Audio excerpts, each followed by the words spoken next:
Yeah. So as mentioned, my name is Matt Moniot. I'm a research engineer at NREL, and would like to acknowledge the team that's I'm kind of standing on their shoulders with this presentation. A lot of work went into the modeling work that I'm excited to present here. Jumping into just shared mobility, specifically electric shared mobility. This is something that's been speculated by researchers for a long time. Going back to 2010 or even 2000, there's been a lot of research showing the potential for electrifying high mileage vehicles. So vehicles that are driven a lot have also significant savings potential due to the lower cost per mile. However, it's also challenging to electrify these vocations because of the high mileage. So you need to recharge a lot, and that can be a barrier to adoption. That being said, this is not just a research topic. We're seeing this actually happening in the real world now. China is the best example. There's a single city in China, Shenzhen, with over 21,000 electric taxi cabs today. And this is not just China, this is also in the US. We see this through policy. So in California, there's some legislation that's going to require these ride-hailing companies to electrify their fleets. And we also see this from the companies themselves. So both Uber and Lyft have goals of getting more electric vehicles on the road. And in Portland and Seattle today, you can select a hybrid or electric vehicle using green mode. So this is happening now, and it's happening a lot faster than many automakers were anticipating. So some kind of simultaneous trends here. We have the growth in the EV market that I've mentioned. This is more make and model vehicles, but it's also more comprehensive infrastructure. So individuals who may not have bought a vehicle 5 years ago have access to infrastructure that they didn't have before. We also have this consumer appetite for these shared services.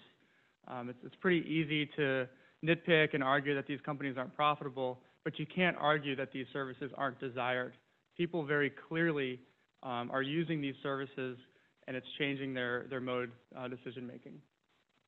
And then finally, every single auto manufacturer, even very conservative ones, have stated goals that autonomous vehicles are coming. And so the combination of these three trends has potential for shared vehicles to usurp kind of the existing model of private vehicle ownership. If it costs 10 cents or 20 cents a mile, then maybe you don't need to own your own car if you can just hail a vehicle and it's this cheap. So this is a challenging question if you're an auto manufacturer and you've mastered over the last 100 years how to make a vehicle for private use. But if we have these more automated vehicles that are also electric and shared, if you're an auto manufacturer, how do you design them? How big should the batteries be? How many seats should they have? How will they be utilized? This is a vocation that doesn't exist yet, but it's coming quick. So in this project, we collaborated with Honda to answer these questions of vehicle design, and we're trying to characterize kind of a day in the life of one of these vehicles for these shared applications. The way for doing this was to look at existing ride-hailing demand and imagine what if we took this demand and instead of it being satisfied by Uber and Lyft services, they were satisfied by our imagined fleet of shared autonomous electric vehicles.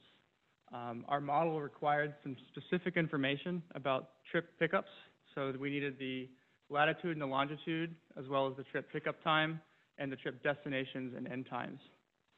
There's no Uber and Lyft data on here, mainly because those companies are notoriously difficult to get data from, but we're using the closest proxies that were publicly available. On the left is Ride Austin, which is a transportation network company that was prominent in Austin, Texas a few years ago, as well as the New York Taxi Cab and Limousine Commission. It's kind of a classic data set that people play with a lot. This is our modeling workflow, and this was our depiction of the model that we were showing to our clients at Honda throughout the entirety of the project. We start with the raw trip demand from those data sets, and we infer the pooling opportunity using spatiotemporal clustering. That's kind of fancy, but it's just clustering on 5 dimensions: the origin latitude and longitude, the destination latitude and longitude, and the trip pickup time. If there's trips that have similar parameters in all 5 of those categories, then those are trips that are potential for pooling, from end-to-end pooling. We didn't have any en-route pooling, so this was a simple way of just understanding if people are willing to delay their travel by 10 minutes, how many trips can we reduce by combining them into a single vehicle. We take that pooled trip demand and we feed it into an agent-based model that spits out performance metrics like the quality of service, how many of these requests can we serve with our fleet size, activity logs of what our vehicle's doing throughout the day, as well as some visualizations. And I'll acknowledge here that this image here doesn't really convey what we're doing under the hood. We were working with our client on the Honda side for several weeks, and he was understanding how the model was developing over time, but this is all we had to show for it. It's just vehicles on a map that are kind of in different states and standing still, and it may technically be accurate, but it's really not conveying the true heart of the model. And so I'll return to this in a later slide. Here's an example analysis or visualization from one of our runs. I have on the x-axis a full day, so this is midnight to midnight. On the y-axis, I have number of vehicles, and I've just covered up the actual quantity to protect the findings. But just imagine there's 10,000 vehicles or something. The different colors depict what the vehicles are doing. So green is servicing a trip, and purple is dispatching to a trip. So green plus purple, these are moving vehicles that are in some way serving demand. And the shape of the underlying demand by time of day drives this behavior. You can see overnight around 3 to 5 a.m. there's very little activity.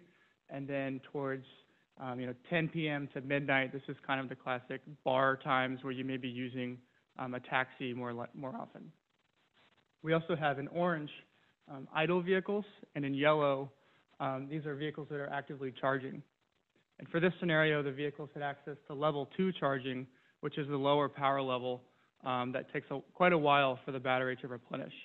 And so one question that we were exploring in this project was, if we give vehicles more plentiful infrastructure that's faster, can we have a better quality of service by fixing the fleet size? So just giving better charging options, can we serve more customers? And when we simulate that, we see that the results are quite similar, except that all this did was convert all of our charging vehicles to idling vehicles. So the main takeaway here was we were adequately sized on the left, and all of this fast charging infrastructure for this assumption was just wasted investment. We didn't need to have the fast charging infrastructure because we were already solving the problem on the left. I'll acknowledge again here that these images are interesting, but they don't really convey what we're doing under the hood. Our client on the Honda side understood these findings, but whenever we go to show our findings to their company, and it's our client's boss, who we only get 20 minutes with, these plots are not very persuasive to the level of analysis we've performed. And so we agreed that it'd be better to have a more compelling visual to really drive the point home of the analysis that we're performing. Looking around, I found two visuals online that were in line with what I was hoping to accomplish. The left here is by Chris Wong. It's a pretty famous visual describing a day in the life of a New York taxi cab. I'll go ahead and play this. See here. Every time you play it, it's just a different taxi, but it's that same New York taxi cab data where you can see when there's someone in the vehicle by whether or not that there's a dot there. You can see when there's a dispatch trip, like right here, to go pick someone up. There's also these running totals on the top right showing cumulative values throughout the day of how many passengers have I delivered, how many miles have I traveled, how much money have I made. I really like this just to show a lot of different things of what's the scope of my travel throughout the day in the city. Seeing these taxis go to the different airports all over Manhattan, you really appreciate the scope of their travel beyond just knowing that they traveled 200 miles. Seeing 200 miles on a map is a lot more interesting. However, it's just one vehicle. And in our simulations, we're simulating thousands of vehicles. And so I also was interested in Will Geary's transit flow that he actually presented yesterday at this conference, where he's showing the movement of transit vehicles throughout an urbanized area. Go ahead and play that. I really like this one because you can appreciate the movement of all these different vehicles and things that we're tracking. And so a combination of these two images where we have running totals and what the vehicles are up to categorically with respect to passenger trips versus dispatch trips, but also the quantity of vehicles on the right was something that I wanted to convey as well. So I'll start with a single, actually, this is an intermediate slide of how to build this visual. I'm classically trained as a mechanical engineer. The only coding I learned in school was like how to make a scatter plot in MATLAB. So this was all new to me. And it wasn't too hard. If you just go simple, how do I get a dot to move? How can I get a dot with a tail to move? How can I get that onto a map? This is not rocket science. If you want to do this, I would encourage you to just jump right in. It's pretty powerful, what you can convey. Starting with a single vehicle, this is, I'll actually pause this, go back. Single vehicle in New York City. This would be the closest replica that I made to the day in the life of the taxi cab. This is usually an image that I show first, just to clarify what each individual vehicle is doing between dispatching to trips, picking up a passenger, waiting for the next request, and repeating that cycle until the battery energy is too low, upon which they're dispatched to go and recharge at a charging station. Those will be conveyed with different colors here, where green is passenger trip, red is empty, etc. This will start from midnight, where the battery state of charge is at 31%, and we'll begin with a charge event vehicles. In the overnight hours, there's a lot of idling, just because the ratio of our fleet assets to the underlying demand, we may be oversized for those periods. But once a large amount of trip demand occurs during the peak hours, the vehicle just lights up and moves all over the city. We found this visual to be pretty effective because we have some of the cumulative parameters from the day in the life visualization of number of passengers served, miles traveled, and we also can convey the cycles of different categories that the vehicle is going through. Additionally, in the bottom left, we added the scenario definition. I've learned that these visuals kind of have a life of their own, where you send them to one person and they pass them along. And this helps make the visual speak for itself, because you're not always going to be there to narrate what's going on. And so conveying that there's also 5,999 other vehicles also being simulated in the background and different assumptions at play are clarifying. So scaling this up to a fleet level, very similar appearance here. We have the same color scheme, but there's some different statistics, because at the fleet level, knowing the average state of charge of your fleet may be useful from a dispatching perspective, but to a general audience, that's not a meaningful parameter. Additionally, things like the total distance traveled or the total passengers served, again, interesting, but largely driven by the fleet size and not by the performance of the model. So for the fleet view, we changed what we were plotting in this dashboard to instead be that area plot from before, where we're showing the percentages of vehicles doing a given activity. That will start to populate as I start this, as well as the aggregate fleet charging load, where we are summing the charging events from each of the individual vehicles that are occurring to understand grid impacts associated with supporting this fleet. You can see all of the vehicles moving around. When I visualized this, one of the early things that I learned is that we can simulate a whole day in this visual for a single vehicle, but that using that same speed for a fleet, it's just impossible to know what's going on. All of the vehicles are just moving around way too quick for your mind to appreciate. And so we changed the scope of this visual to be just 1 hour rather than a full day. Additionally, we removed the tails because of some processing limitations of having 300 points on the screen plus tails for all the points. It was just too much for the GPU to handle. But this Austin case was a good fleet size of 300, where we could show what every vehicle is up to without overloading the screen. So just comparing these two visuals, on the left, this is a kind of not exciting way of showing what we're doing. but you can learn things like, what does having access to fast charging do? That type of insight we can't really get from this visual. Frankly, we can't get really anything from the visual from an engineering perspective, but at least we can convey what the model's doing. So if I have an hour-long presentation where I have the luxury of explaining all of these plots, then these are the better way to go on the left. But if I've only got 5 minutes to attract attention and to try and pitch this model to someone who's interested in this analysis, then the visual on the right has proven to be way more effective for that medium. Some concluding thoughts. This research is ongoing. We're trying to incorporate some grid concerns. So if we're in a high renewable energy penetration state and the price of energy drops at noon, how can we show that on this same visual to explain why the fleet suddenly started charging because the electricity price came down?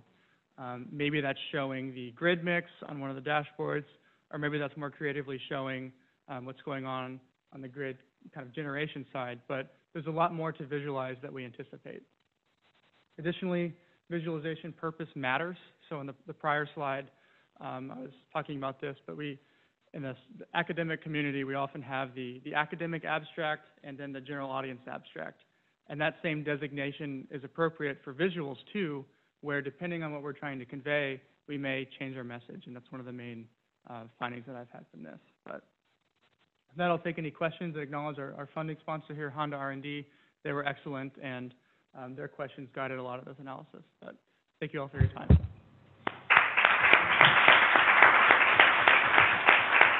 Quick question. Are there actually three, so you said that the fleet size in Austin is 300 taxis it was, or mobility? Shared automotive, yeah, robotaxis. So are there 300 docks moving on that? Yeah. And for New York, it was just not feasible to do all 6,000, and so. Those are good. Yeah. Yeah. What level of detail are the dots following the street?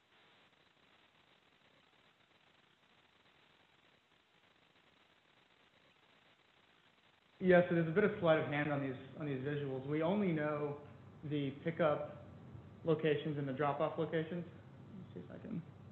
Sorry, this is hard to. I'll just play this one. We only know 2 coordinates, and the model is just doing the Haber sign with some scaling factor. So it's kind of just teleporting with an arc length. For the purpose of the visual, that's really not interesting because the map is irrelevant, essentially. So what we're doing here is doing an OpenStreetMaps routing API that gives us a set of turns, and then within each turn, we interpolate in space, and interpolating from one intersection to another, you're pretty much always just on the straight roadway anyways. So, yeah. Well, of course, I was fascinated that charging didn't seem to be an issue, which for electrical vehicles I thought would be a bigger problem.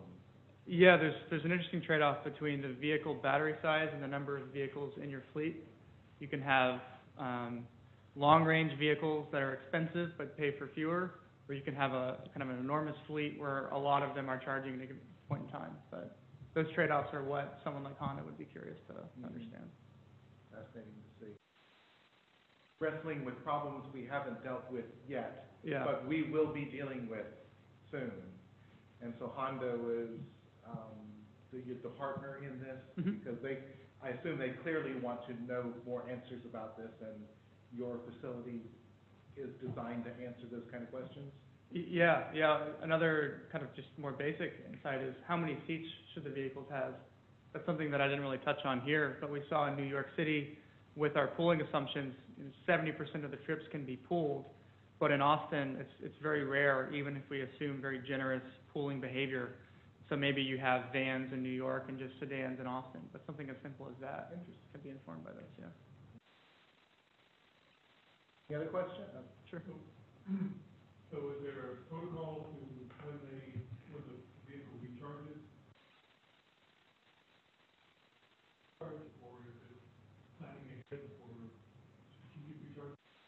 Yeah, it's a good question. We're in the process of making this a lot more complicated. This version of the model, the vehicle would just wait when it's done with a trip or done with a charge, And when a request arrives for which that vehicle is the closest, it gets the assignment to go and dispatch. But now we're exploring things like relocation, where if we have perfect knowledge of the future, we know that this TAS in the city is going to have a lot of trips, then we'll relocate. And there's some trade-offs with respect to empty miles, where you're reducing wait times for passengers, but you're also accruing a lot of extra miles. But let's see here. Thank you for that, the transit flow. But awesome. All right, thank you very much. Thanks.